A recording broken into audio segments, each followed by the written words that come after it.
ராமராஜன் கங்கைமரன் கூட்டணியில் வந்த கரகாட்டக்காரன் திரைப்படம் மிகப்பெரிய வெற்றி பெற்ற படம். இந்த படம் வெளிவந்து 8 படங்களுக்கு பின்பு திரும்பவும் கங்கைமரனும் ராமராஜனும் இணைந்தனர். அந்த படம் தான் ஊர் விட்டு ஊர் வந்து. இந்த படம் மிகப்பெரிய வெற்றி படம் இல்லை, கொஞ்சம் ஆவரேஜான படம் தான் இந்த படம்.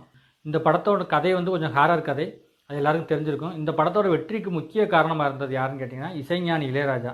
முக்கியமாக ஊர் விட்டு ஊர் வந்து பாடல். இந்த படத்தோட ஆரம்பத்திலே இசைஞானி இளையராஜா கட் அவுட் வச்சது மாதிரியான அந்த மாதிரியான காட்சி அமைப்புகள்லாம் அந்த டைட்டிலில் வரும்.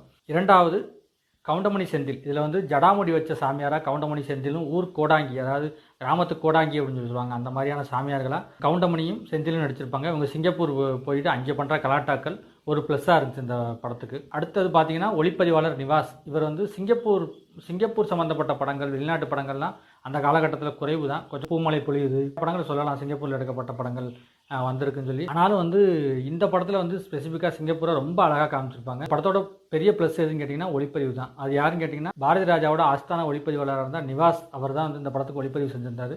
படத்தில் வந்து சிங்கப்பூரோட அந்த அழகான காட்சிகள் எல்லாத்தையும் அவரோட கேமரா வந்து அழகாக அள்ளிட்டு வந்திருக்கான் அப்படின்னு சொல்லி சொல்லலாம். அந்த அளவுக்கு இவரோட கேமரா வந்து அழகாக சிங்கப்பூர் சம்மந்தப்பட்ட காட்சிகளை இந்த படத்தில் படமாக்கியிருக்காங்க.